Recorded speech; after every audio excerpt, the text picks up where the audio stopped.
Hello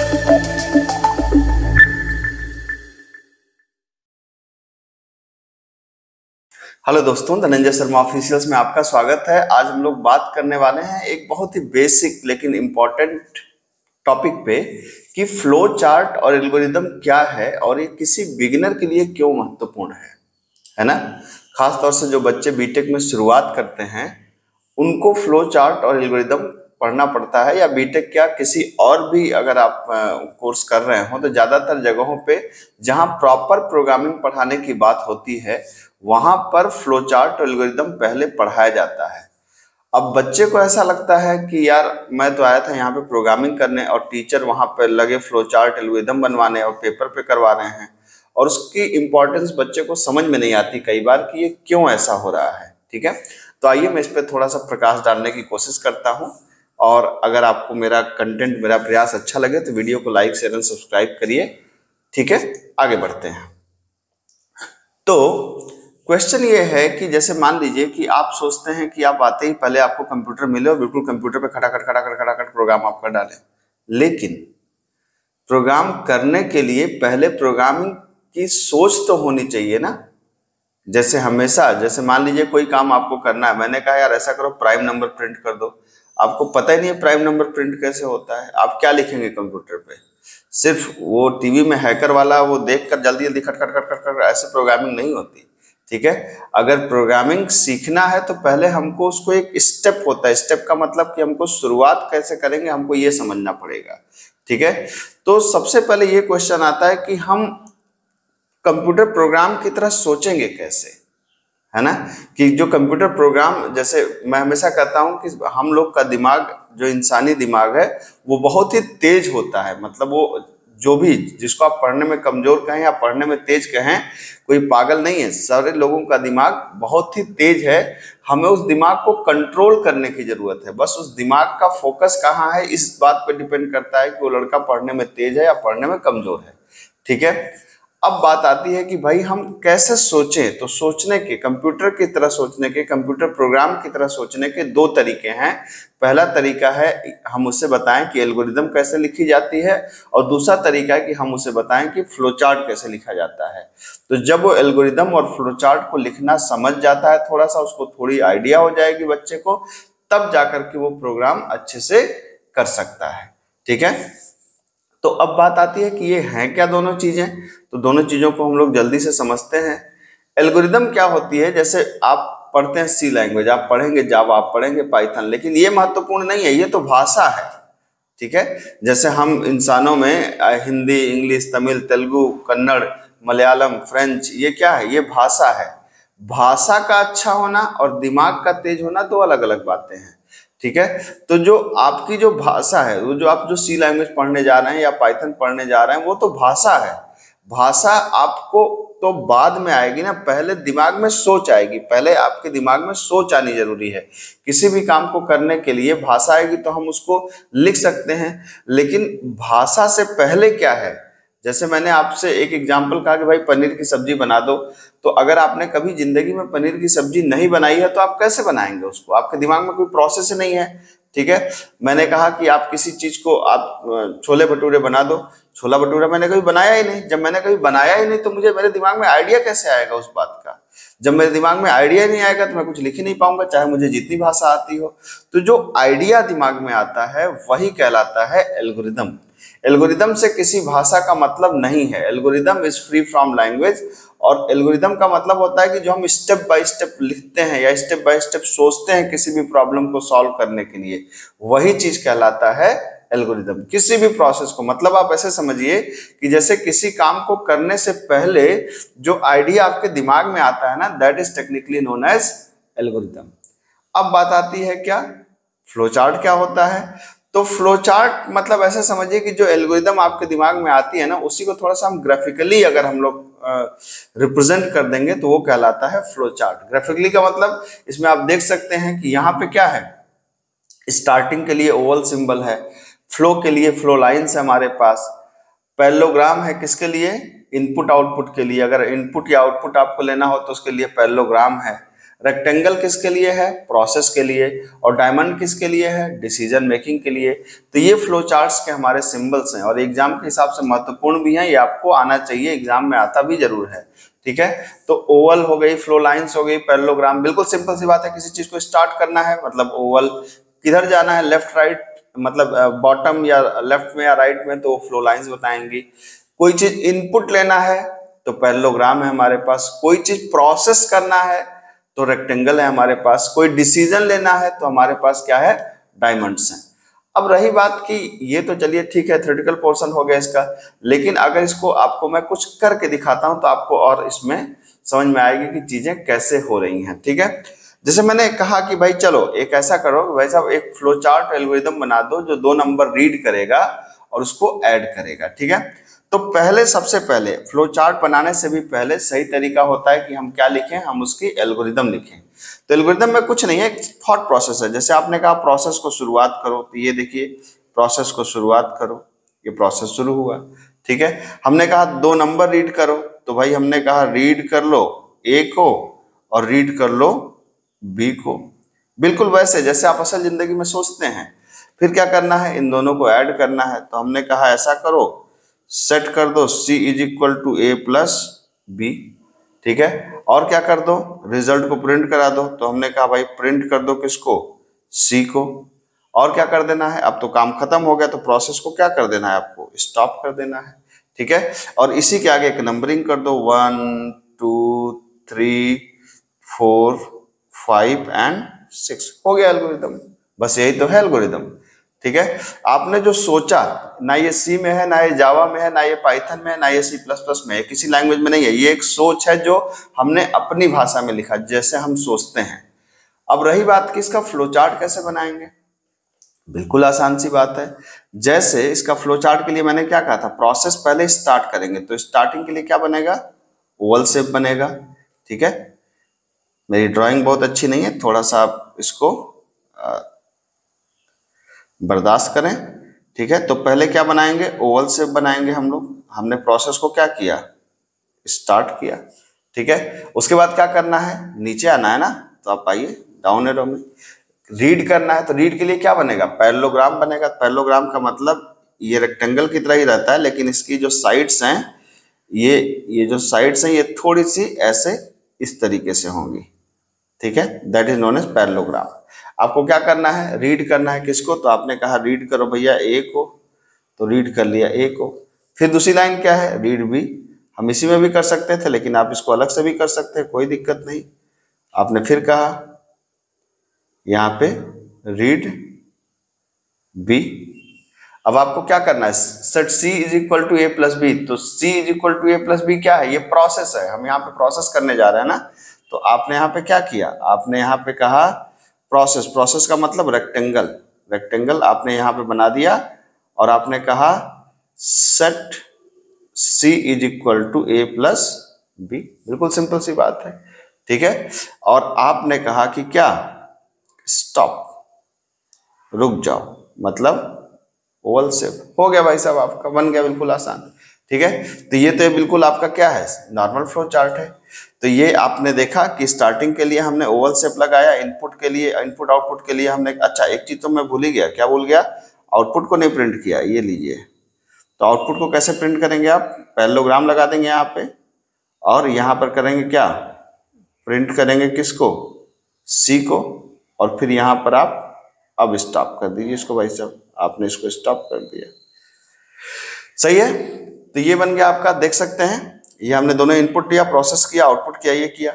अब मान लीजिए हमें डिसीजन लेना है, तब आइए हम लोग देखते हैं डिसीजन कैसे ले सकते हैं। जैसे हमने कहा read to values and add them, ये तो पुराना वाला ही है।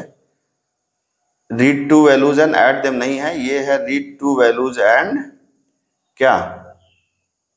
ये हमें रीड टू वैल्यूज एंड, यहां पे मैंने कर दिया क्या? क्वेश्चन बदल दिया, प्रिंट क्या? एंड प्रिंट लार्जेस्ट, ये क्वेश्चन बदल दिया हमने। ठीक है, अब यहां पे मैं क्या आपको दिखाना चाह रहा हूं? यहां पे मैं दिखाना चाह रहा हूं आपको कि किस तरीके से आपका डिसीजन काम करता है। तो बिल्कुल सिंपल सी बात है। जैसे आपने कहा कि यहां पर भी पहले क्या लिखेंगे, एल्गोरिदम। तो आपने एल्गोरिदम स्टार्ट किया, आपने कहा स्टार्ट, ठीक है। फिर दो वैल्यू लो, तो हमने कहा रीड। अब हम चाहें तो दोनों को एक साथ कर सकते हैं, ए कामा बी, दो वैल्यू ले लिया हमने। प्रिंट लार्जेस्ट, प्रिंट लार्जेस्ट में हम क्या कर सकते हैं, हमने कहा कि यार लार्जेस्ट के लिए कंडीशन लिखना पड़ेगा। तो यदि कंडीशन क्या होगी, हमने कहा कि अगर पहला बड़ा है दूसरे से देन, ठीक है, क्या कर दो, set C is equal to A. मतलब अगर पहला बड़ा है दूसरे से तो सी के अंदर क्या चला गया, ए चला गया। नहीं तो set C is equal to B. और जो इफ को आपने चालू किया है यहां पर क्या कर दीजिए, इफ को चाहे तो एंड इफ करके बंद कर सकते हैं। और अब आप क्या कर सकते हैं, रिजल्ट को प्रिंट कर दीजिए। तो आपने कहा प्रिंट कर दो भाई सी को, क्योंकि सी के अंदर क्या पड़ा हुआ है, रिजल्ट पड़ा हुआ है। और प्रोसेस को आपने क्या कर दिया, स्टॉप कर दिया। तो ये जो आपने लिख दिया दैट इज टेक्निकली एल्गोरिथम। अगर आप इसमें नंबरिंग भी करना चाहें तो 1 2 3, कई बार इसको जो अंदर होता है लोग उसको 3.1 बोलते हैं। जैसे 4 हो गया तो ये अंदर वाला हो गया 4.1, ऐसे भी होता है। ये आप सीधा भी कर सकते हैं, कोई दिक्कत नहीं है। 5 6 7, ठीक, ये आपके एल्गोरिथम हो गई। अब इस एल्गोरिथम का फ्लो चार्ट कैसे बनेगा, बिल्कुल साधारण सी बात है। आपने कहा कि भाई इसका फ्लो चार्ट बनाना है, बिल्कुल। तो सबसे पहले क्या होगा, आप प्रोसेस को स्टार्ट करेंगे। तो ये हो गया आपका स्टार्ट, मतलब ओवल शेप, ठीक है। उसके बाद 2 नंबर रीड करना है। तो रीड करने के लिए क्या लगाना था, पैरेललोग्राम। आपने लगा दिया क्या, पैरेललोग्राम। ये देखिए भाई साहब, आपने कहा कि रीड करो किसको, हमने यहां पे कहा कि लिख देता हूं, पहले मैंने कहा रीड करो ए और बी को। ये पैरेललोग्राम बन गया आपका, ठीक है। अब लेना है डिसीजन। तो डिसीजन के लिए क्या था हमारे पास, डिसीजन के लिए हमारे पास था डायमंड, ठीक है। डायमंड मतलब ये वाला शेप। अब आप कह सकते हैं इसमें इफ भी लिख सकते हैं, जनरली लिखते हैं इज, क्या ए बड़ा है बी से। या तो ये बात सही होगी या तो ये गलत होगी, यही तो होगा, ठीक है। या तो ए बड़ा होगा बी से या तो क्या होगा, छोटा होगा। अगर मैंने कहा कि बड़ा है, ठीक है, मतलब इसके दो पहलू होंगे। एक होगा यस, तो यस को हम लोग इधर वाला दिखाएं। एक होगा नो, नो को हम लोग इधर वाला दिखाएं, ठीक है।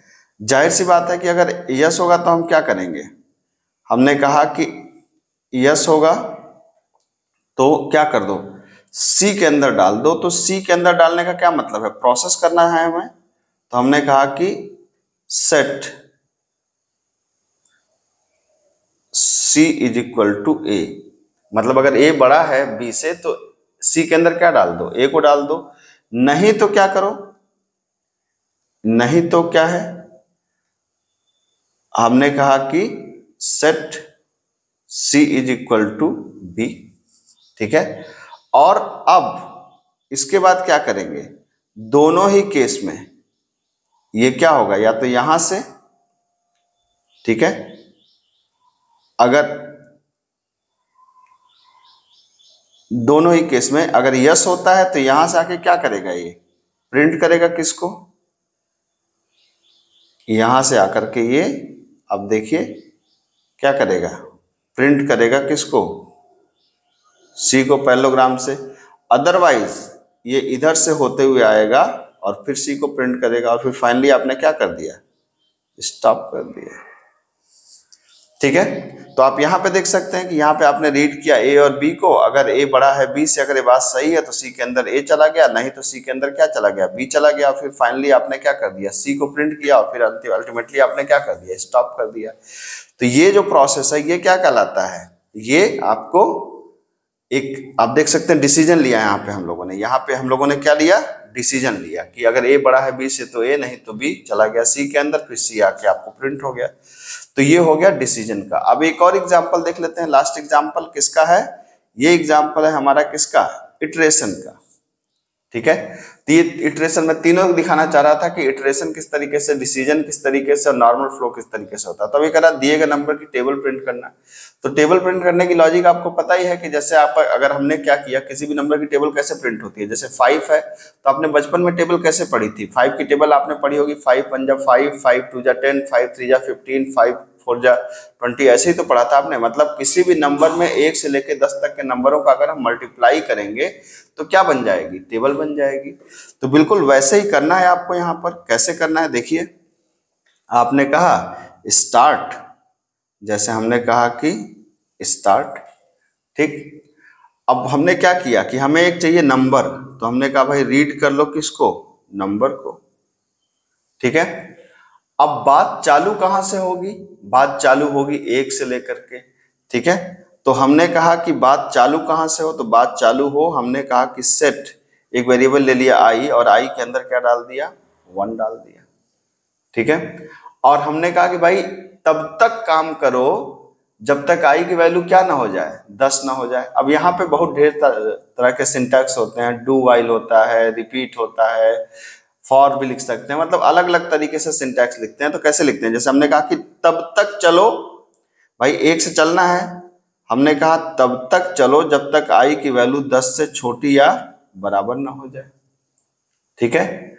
और करना क्या है, करना क्या है, आई इज, या करना क्या है कि यहां पे हमने कहा set result is equal to number into, यहां पे नंबर इनटू आई की वैल्यू, और फिर क्या कर देना है, प्रिंट कर देना है आर को, ठीक है। और क्या करना है, सेट करना है I is equal to I plus 1, ठीक है। आप चाहें तो इसको एंड वाइल कर सकते हैं, यहां पे वाइल खत्म हो गया तो ये हो गया एंड वाइल, और यहां पर कर सकते हैं क्या, प्रोसेस स्टॉप। मैं आपको समझाता हूं क्या हुआ। पहले आपने एक नंबर लिया, 1 से लूप चलाई, आपने कहा कि तब तक चलो जब तक 10 ना हो जाए।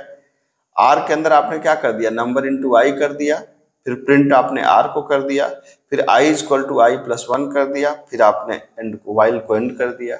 अब इसके आगे नंबरिंग करना चाहे तो नंबरिंग कर दीजिए, 1 2 3 4, इसको चाहे तो आप 4.1 कर सकते हैं, 4.2 कर सकते हैं, 4.3 कर सकते हैं, ये हो गया आपका 5 और ये हो गया आपका 6, ये हो गई आपकी एल्गोरिथम, ठीक है। अब यहां पर बात आती है कि इसका फ्लो चार्ट कैसे बनेगा। बिल्कुल आसान फ्लो चार्ट बनेगा, ठीक है।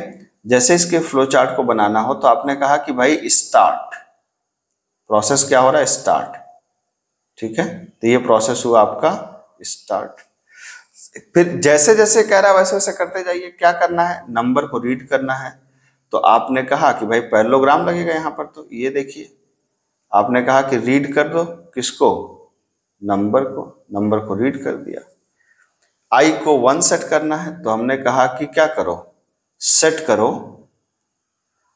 यहां पे सेट करने का मतलब प्रोसेस, तो प्रोसेस करो क्या, set I is equal to 1, बिल्कुल ठीक है।